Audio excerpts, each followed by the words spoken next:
Hello students.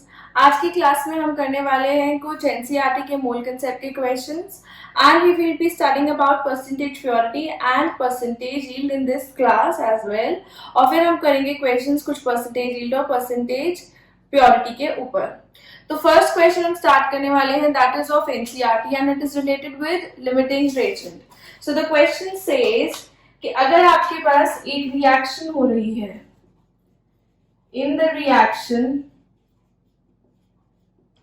A plus B2 gives आपके पास है AB2। ठीक है, ये आपको एक रिएक्शन गिवन है और इसके अंदर आपको फाइंड आउट करना है डिफरेंट डिफरेंट कंडीशंस के लिए कि कौन सा वाला चीज आपके पास लिमिटिंग रेजेंट होगा। तो पहला पार्ट आपको दे रखा है, दैट इज अगर आपके पास 300 एटम्स ऑफ A है and you have 200 molecules of B। ठीक है, आपके पास ये कंडीशन गिवन है, तो इसमें आपको बताना है कि लिमिटिंग रेजेंट कौन सा होगा। अब हम इस रिएक्शन को देखते हैं। ये रिएक्शन हमसे कह रही है कि हमारे पास अगर एक एटम है ए का, बिकॉज ए के नीचे कोई भी नंबर नहीं है सबस्क्रिप्ट में, तो ए एलिमेंटल स्टेट में है, तो ए का आपके पास सिर्फ एक एटम है जो बी के एक मॉलिक्यूल से रिएक्ट कर रहा है। बी के एक मॉलिक्यूल के अंदर दो एटम्स हैं बी के, तो ये जो आपके पास B2 बन रहा है, इसका मतलब है it has 2B atoms in this molecule. तो यहाँ पे आपके पास 2 एटम्स ऑफ B है इन वन मॉलिक्यूल। तो A का एक एटम B के एक मॉलिक्यूल के साथ रिएक्ट कर रहा है, मतलब देखा जाए तो दो एटम्स के साथ, ताकि आपके पास बन जाए AB2 कंपाउंड। तो अगर इस रिएक्शन में देखूं मैं, तो मेरे पास वन मॉलिक्यूल ऑफ B कितने के साथ रिएक्ट कर रहा है, वन एटम ऑफ A के साथ। तो अगर मेरे पास 200 मॉलिक्यूल ऑफ B है, तो ये कितने के साथ करेंगे, 200 एटम ऑफ A के साथ रिएक्ट करेंगे। और मुझे गिवन क्या है रिएक्शन में कि मेरे पास कितने एटम्स ऑफ A है, A मेरे पास है 300 एटम्स, तो therefore B is limiting reagent in this part। ठीक है, और A हमारे पास है excess reagent। Now what the second part says, second part आपसे कह रहा है you have 2 moles of A and you have 3 moles of B। आपके पास 2 मोल ऑफ A है और आपके पास 3 मोल ऑफ B है। तो B हम देखेंगे तो इसी पूरे मॉलिक्यूल के लिए देखेंगे, तो 2 मोल आपके पास 2 मोल के साथ रिएक्ट करेंगे। तो इस रिएक्शन में हमारे पास लिमिटिंग रेजेंट क्या है, A, क्योंकि हमें 3 मोल्स ऑफ B दे रखे हैं, तो 3 mole of B will react with 3 moles of A। So this is our limiting reagent. Next part says कि आपके पास 100 एटम्स ऑफ A है, plus you have 100 molecules of B। तो आपके पास अगर 100 atoms of A है, तो वो 100 molecules of B के साथ ही रिएक्ट करेंगे, because one atom reacts with one molecule of B। Therefore, in this reaction, nothing is the limiting reagent। ये आपके पास एक sufficient reaction है जिसके अंदर दोनों ही एक दूसरे के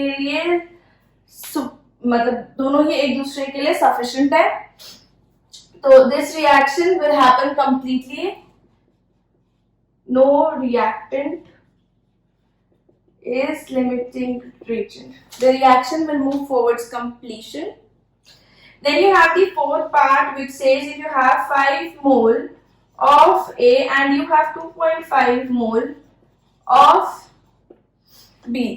तो अगर आपके पास 5 moles of A है, तो 1 mole of A is reacting with 1 mole of B, therefore this is the limiting reagent because 2.5 mole को सिर्फ 2.5 mole की जरूरत है पूरा रिएक्ट करने के लिए, और आपके पास रिएक्शन में 5 moles of A given है।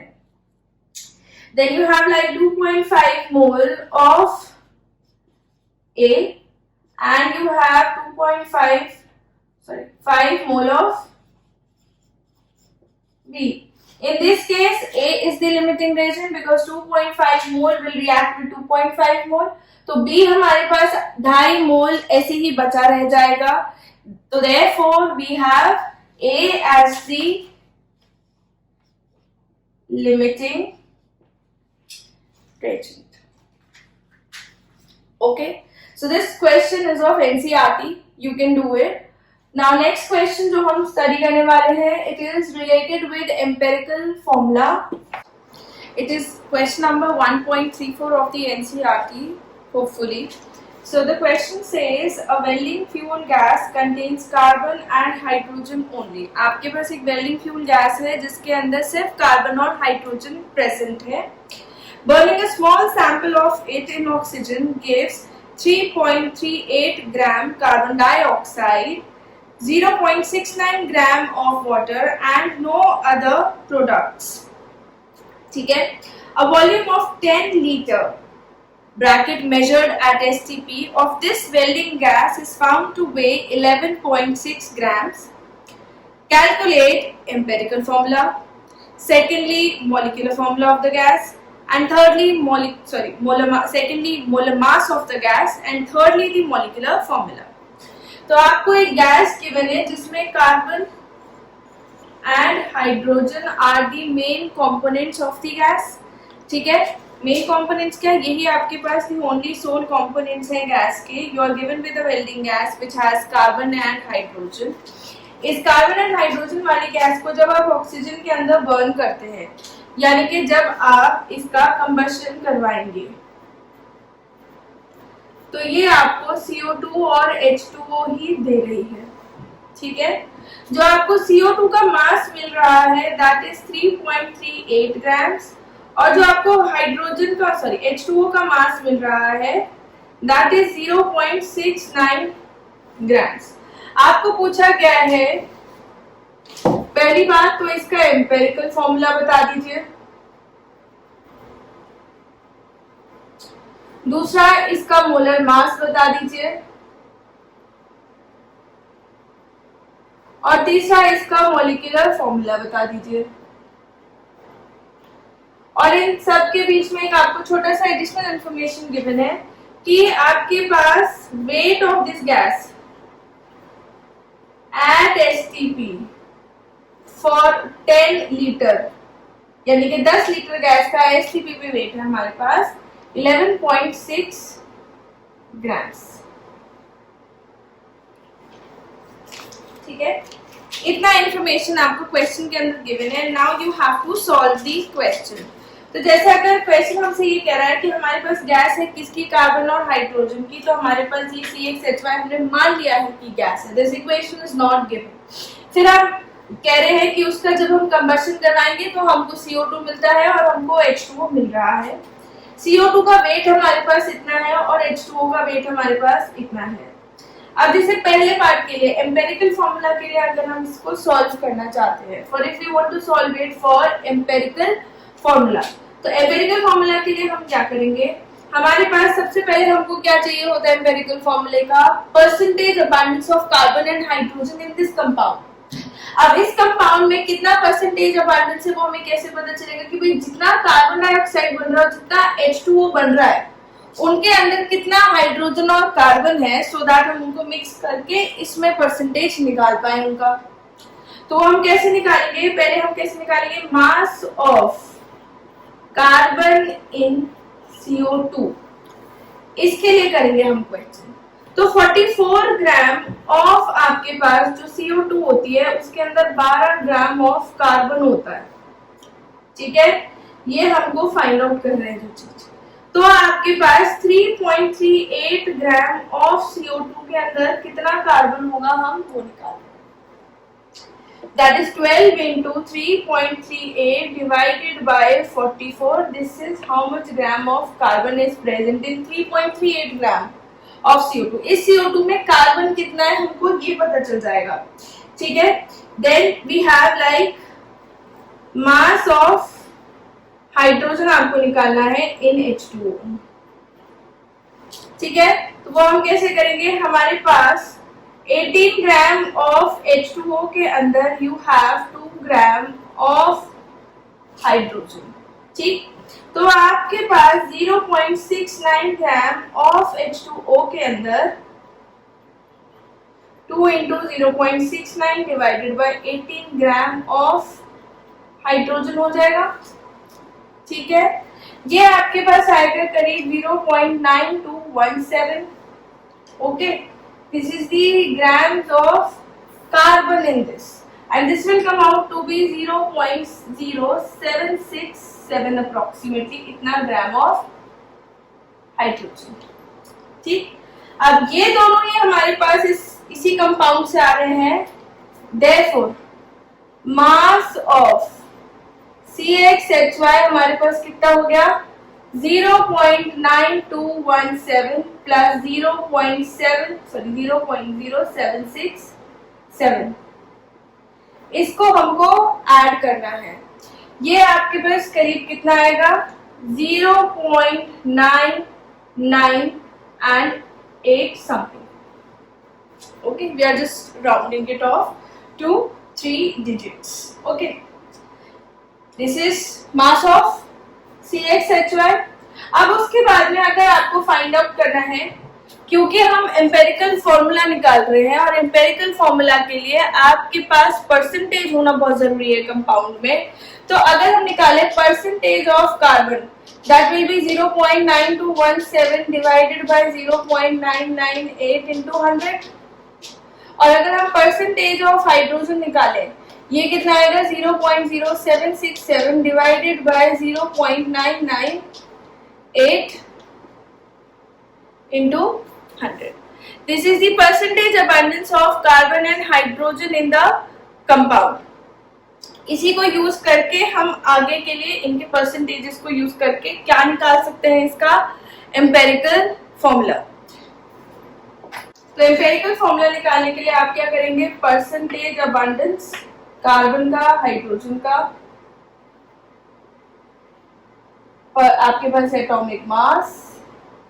ठीक है, परसेंटेज ऑफ अबंडेंस इसका आएगा करीब 92.37, तो इसका आपके पास हो जाएगा 7.63 समथिंग, इसका परसेंटेज हो जाएगा। देन इसका मास 2 है, इसका मास हमारे पास 1 है, आप डिवाइड करेंगे 92.37 divided by 12 and 7.63 something divided by 1, तो ये आपके पास आने वाला है 7.67 करके ही आएगा ये, और ये 7.67 समथिंग लाइक 7.63 ही है ये, तो ये अप्रोक्सीमेटली हमारे पास क्या हो गए, इक्वल। तो आपके पास एम्पेरिकल फॉर्मूला क्या हो गया, carbon and hydrogen, this is the ratio, 1:1 का रेशो है इनका, तो इसका एम्पेरिकल फॉर्मूला कितना हो गया हमारे पास CH। So this is the first part, empirical formula. Secondly हमारे पास है इसका मोलर मास निकालना है हमको। तो मोलर मास हम कैसे फाइंड आउट करते हैं,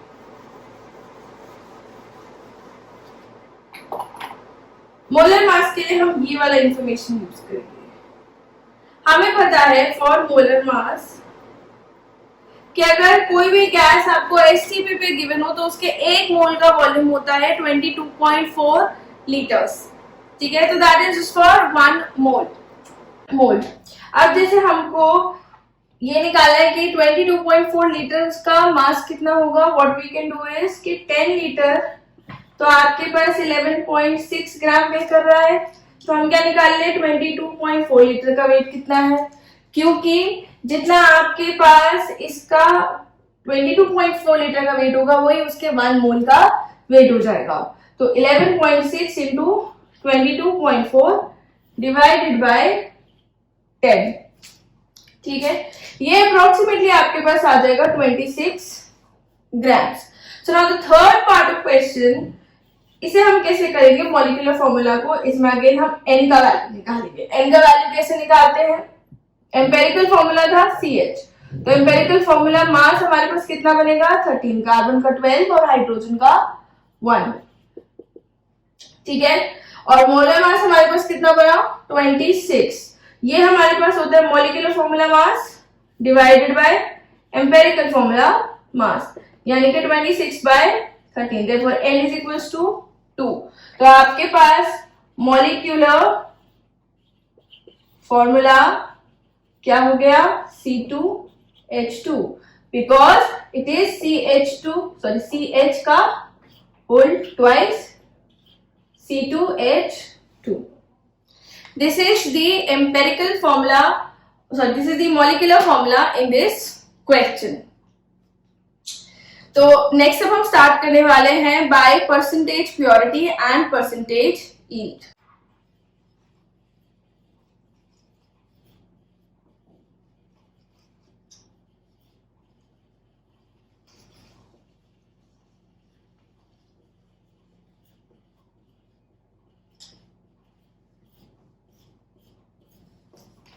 So the topic should be clear by its name itself कि आपके पास परसेंटेज प्योरिटी का मतलब क्या है. Basically sometimes we are given with a compound जिसमें आपके पास कुछ इम्प्योरिटी भी प्रेजेंट हो अपार्ट फ्रॉम द रिएक्टेंट. तो हमें जितना भी परसेंटेज उसका प्योरिटी का दे रखा है, यानी कि जो रिएक्ट करेगा रिएक्टेंट वो उतना ही परसेंटेज उस मास का रिएक्ट करेगा. सपोज मैंने आपको 100 ग्राम कोई चीज दे रखी है, मैं कह रही हूँ इट इज 90% प्योर, यानी कि उसमें से सिर्फ 90 ग्राम ही ऐसा है जो कि रिएक्ट करने वाला है. पूरा 100 का 100 ग्राम मेरे प्रोडक्ट फॉर्मेशन में हेल्प नहीं करेगा. What I will be getting product from is only the 90 grams of the sample. So that is by the percentage purity. तो अगर आपको क्वेश्चन के अंदर रिएक्टेंट का कोई परसेंटेज प्योरिटी ऐसे दे रखा हो कि इतना परसेंट प्योर, तो आपको उतने ग्राम्स का पहले उतना परसेंट निकालना पड़ेगा कि ये इतना परसेंट हमारे पास रिएक्ट कर रहा है. ठीक है. परसेंटेज यील्ड हमें बताता है sometimes what we get by human errors और some other errors by machine errors. आपके पास जितना प्रोडक्ट आना चाहिए था उससे प्रोडक्ट अलग चला जाता है, यानी कि ज्यादा या कम जैसे भी वो चीज हो जाती है. ऐसे केस में जितना आप थ्योरेटिकल यील्ड सोच के चल रहे हैं, जितना आप दिमाग में मान के चल रहे हैं कि मैं अगर इतना ग्राम रिएक्टेंट दूं और इतना मेरे पास प्रोडक्ट आना चाहिए, ऐसा नहीं होता. योर प्रोडक्ट फॉर्मेशन जो आपके पास ग्राम्स में वेट आ रहा है प्रोडक्ट का, that is different from what you had in mind कि ये आना चाहिए. सो इसमें क्या है, हम यील्ड का परसेंटेज देखते हैं कि आप कितना मान के चल रहे थे और कितना आपके पास प्रोडक्ट आने वाला है या आ गया है. तो वो होती है हमारे पास परसेंटेज यील्ड. तो इनके बेसिकली हमारे पास फॉर्मूलाज कैसे होते हैं कि percentage purity is the amount of pure substance upon amount of sample into 100. यानी कि कितना आपने सैंपल लिया है और कितना उसमें प्योर चीज है, वही उसका परसेंटेज हो गया. और परसेंटेज यील्ड जो होती है हमारे पास, दैट इज प्रैक्टिकल यील्ड. आपको कितना प्रोडक्ट बाय प्रैक्टिकल यील्ड मिला है डिवाइडेड बाय थ्योरेटिकल यील्ड. कितना आपने मान के चले थे कि आपके पास कितना प्रोडक्ट आना चाहिए. तो इन दोनों के परसेंटेजेस हमारे पास percentage purity and percentage yield कहलाते हैं. To understand them better we will be doing some question based on percentage purity and percentage yield. तो पहला क्वेश्चन हम लिख रहे हैं, that is a sample of calcium carbonate is 80% pure. A sample of calcium carbonate is 80% pure, 25 gram of this sample is treated with excess of HCl. How much volume of CO2 will be obtained at 180 m and 273 Kelvin? मेरे पास question दे रखा है कि मेरे पास एक calcium carbonate का sample है which is 80% pure. See calcium carbonate का जो सैंपल है 80% pure sample of calcium carbonate है मेरे पास. ठीक है. 25 ग्राम मैं इस सैंपल का ले रही हूं और मैं उसको रिएक्ट करवा रही हूं HCl के साथ में. How much volume of CO2 will be obtained at 180 m and 273 kelvin. Temperature given is 273 kelvin, pressure given is 180 m. यानी कि मैं STP कंडीशंस की ही बात कर रही हूं. तो हमारे पास एसटीपी कंडीशन पे कितना CO2 का वॉल्यूम प्रोड्यूस होगा जब हम इतने % प्योर कैल्शियम कार्बोनेट के 25 ग्राम को HCl के साथ रिएक्ट करवाएंगे। तो ये CaCO3 है और इसका HCl के साथ रिएक्शन होगा तो ये हमको क्या देगा, CaCl2 plus CO2 plus H2O। Balance करने के लिए हम 2HCl ले रहे हैं, ठीक है। तो ये रिएक्शन हमारे पास बैलेंस रिएक्शन हो गई और उसने कहा है HCl हमारे पास एक्सेस में प्रेजेंट है, तो product formation will be determined by the amount of calcium carbonate only.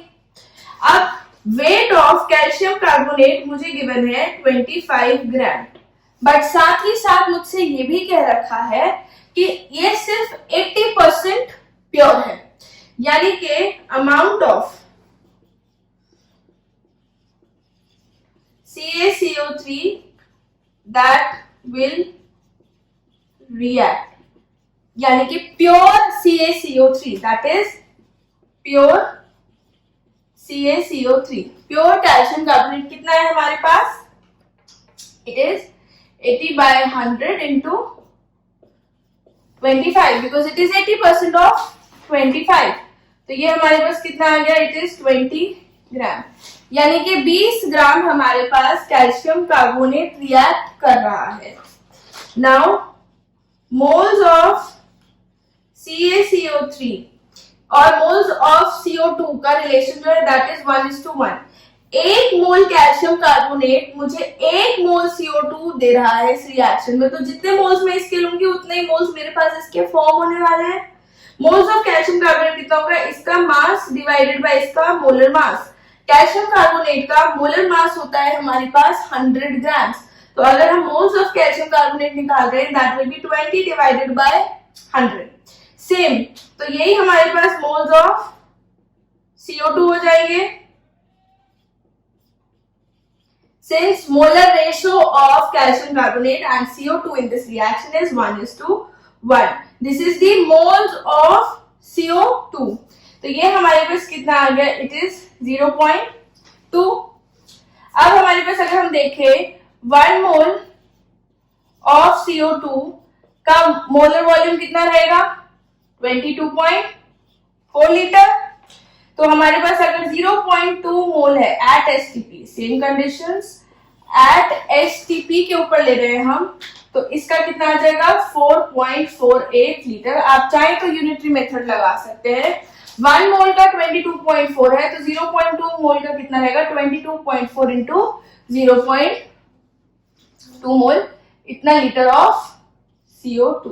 Like this is the answer of this question, 4.48 litre. तो सिंपल सा सवाल था, बस आपको क्या करना था, you were given with 80% pure sample of 25 grams. तो यानी कि 25 ग्राम को रिएक्ट नहीं करवाना पूरा, 25 ग्राम को रिएक्ट करवाते तो ज्यादा आता हमारे पास लीटर। हमारे पास सिर्फ 20 ग्राम ऐसा है जो कि प्रोडक्ट फॉर्मेशन में हेल्प कर रहा है। So that is why we are just taking 20 grams of calcium carbonate and finding the volume of CO2 by that only. Okay. Now coming to the next question. So the next question given to us is how many gram of 90% pure Na2SO4 can be produced from 250 gram of 95% pure NaCl। यानी कि अगर आपके पास 95% pure NaCl है 250 ग्राम, 250 ग्राम 95% pure NaCl है, तो इससे आप 90% pure Na2SO4 कितना बना लेंगे, दिस फ्रॉम दिस, ठीक है। यानी कि NaCl हम ले रहे हैं जो कि हमारे पास Na2SO4 दे रहा है, तो रिएक्शन क्या होगी हमारी, NaCl with H2SO4 will give Na2SO4 and HCl, ठीक है। अब हमें दे रखा है 95% प्योर है 250 ग्राम। सोचो 250 ग्राम अगर हमको प्योर मतलब का 95% प्योर लेना है, तो वेट ऑफ NaCl जो रिएक्ट करेगा यानी कि pure that is 95 by 100 into 250. इतने के मोल्स ऑफ NaCl निकालेंगे हम, ताकि हमें मोल्स ऑफ Na2SO4 मिल पाए कि कितने मोल्स आएंगे 95% प्योर NaCl से। तो क्या करेंगे, 95 by 100 into 250 divided by 58.5. What will we do? Mass by molar mass. इतना मास हम यूज कर रहे हैं, इसके मोल्स हम कितने यूज कर रहे हैं डिवाइडेड बाय इसका molar mass. Therefore moles of Na2SO4 कितने प्रोड्यूस हो जाएंगे, 2 मोल से 1 मोल बन रहा है, यानी कि आधा हो जा रहे हैं मोल्स। मोलर रेशो देखें अगर हम, तो moles of NaCl divided by 2 is equals two moles of Na2SO4 divided by 1। तो मोल्स ऑफ Na2SO4 हमारे पास कितने आ जाएंगे, 95 into 250 by 100 into 58.5 into 2। ठीक है, this is what will happen. फिर उसके बाद में हमें क्या निकालना है, कितना मास क्रिएट हो गया है Na2SO4 का। मास ऑफ Na2SO4 हमारे पास कितना हो जाएगा, मोल्स इनटू मोलर मास, और मोलर मास Na2SO4 का होता है 142। It is 23 plus 23 plus 32 plus 64. So it will be 95 by 100 into 250 into 58.5 into 2 ऊपर into 142। ये हमारे पास जो वेट आने वाला है, ये जितना भी वेट आएगा उसका हमको देखना है किस चीज का ये 90% है। ठीक है, तो हमारे पास एक्चुअली 90% प्योर Na2SO4 अगर हमको चाहिए तो उसका मास कितना होगा, यानी कि अगर मेरे पास x ग्राम Na2SO4 के क्रिएट हो रहे हैं and they should be like 90% of the total product producing, तो x ग्राम किस भी चीज का हमारे पास 90% है, वो y ग्राम्स हमारे पास टोटल मास आ रहा है। तो हम क्या करेंगे इसे 95 into 250 into 142 divided by 100 into 58.5 into 2 into 100 into 90।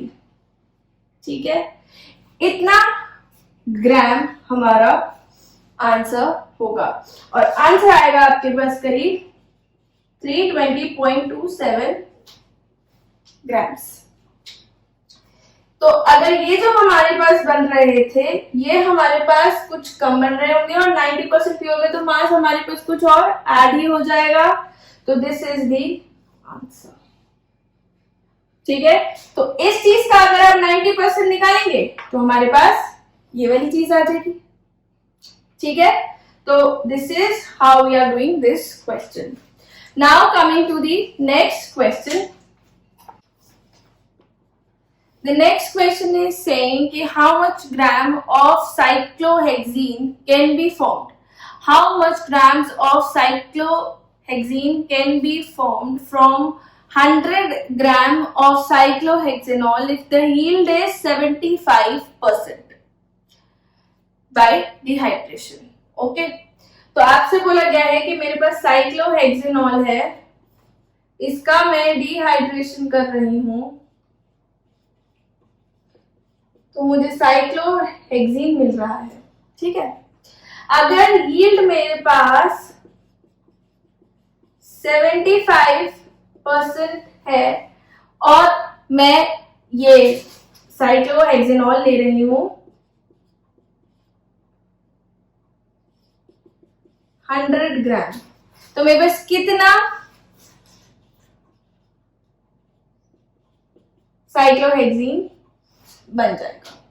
ठीक है, तो ये percentage yield is this question.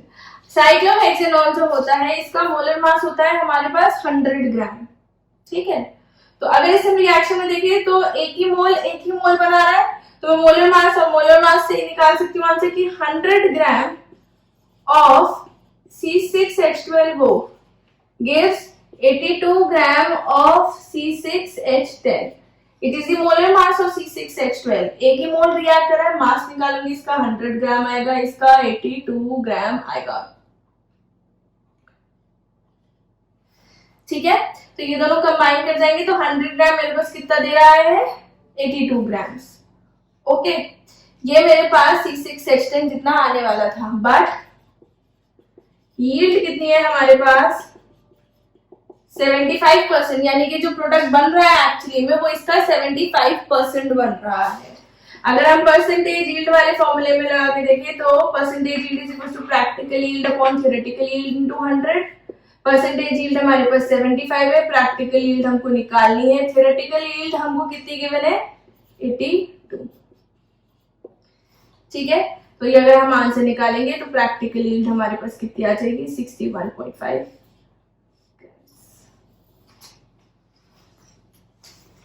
ठीक, तो इसमें हमने परसेंटेज यील्ड का इस्तेमाल किया है कि आपके पास कितना प्रोडक्ट आ रहा है। समटाइम्स आपको ऐसे नहीं गिवन हो, आपको गिवन हो कि मेरे पास फलाना प्रोडक्ट बन रहा है इतने, आई एम गेटिंग लाइक, मैं आपको इसी क्वेश्चन के अंदर ये दे देती कि by the dehydration of 100 grams of cyclohexanol I am getting only 61.5 gram of cyclohexene. What is the percentage yield? तो मैं निकालती 100 ग्राम से बचना कितना चाहिए था 82, बनना चाहिए था 82, और बन कितना रहा है 61.5, तो मैं 61.5 डिवाइडेड बाय 82 कर देती तो मेरे पास यील्ड कितनी आ जाती 75%। So these are the three questions based on percentage purity and percentage yield. अब एक क्वेश्चन हम जनरली एनसीईआरटी का देख लेते हैं। It is not on percentage yield or percentage purity.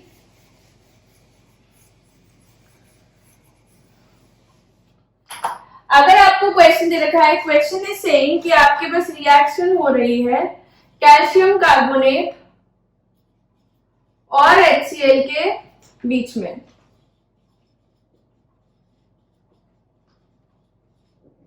ठीक है, क्वेश्चन में आपके पास रिएक्शन हो रही है between HCl and calcium carbonate. The question is saying how much calcium carbonate will be needed to react completely.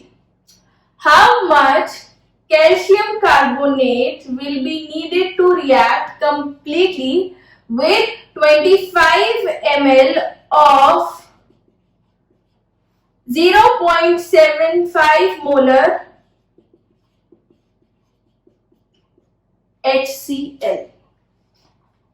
ये तो सवाल आपसे ये कह रहा है कि यदि मेरे पास HCl का वॉल्यूम इतना है, मोलारिटी इतनी है, तो इसके साथ कंप्लीटली रिएक्ट करने के लिए मेरे पास कितना कैल्शियम कार्बोनेट का इस्तेमाल मैं कर सकती हूं। तो हम क्या निकालेंगे, वॉल्यूम और मोलारिटी से हम क्या निकाल सकते हैं, number of moles. So number of moles of HCl will be molarity into volume of HCl। Molarity is 0.75, volume 25 है, तो इसमें इंटू 10 की पावर -3 कर देंगे ताकि हमारे पास ये किस में आ जाए, लीटर्स में। So there we get the answer in moles, normal moles. अगर हम 10 की पावर -3 नहीं करते हैं तो आंसर आपके पास मिली मोल्स में आएगा। अब अगर हम देखें 2 मोल के साथ 1 मोल रिएक्ट कर रहा था, यानी कि हाफ कर देंगे इसका, तो moles of CaCO3 by 1 is equals to moles of HCl by 2। Moles of HCl कितने हैं 0.75 इंटू 25 इंटू 10 की पावर -3 by 2। ये मोल्स ऑफ HCl आ गए, sorry moles of calcium carbonate आ गए। Now mass of calcium carbonate will be molar mass into number of moles. Molar mass calcium carbonate का होता है 100, सो 100 इंटू 0.75 इंटू 25 इंटू 10 की पावर -3 डिवाइडेड बाय 2। सो इससे आपके पास आंसर आएगा करीब 0.937 grams. So the answer will be 0.937 grams. इतने ग्राम calcium carbonate completely react कर सकता है by this much volume and this much molarity वाले HCl के साथ.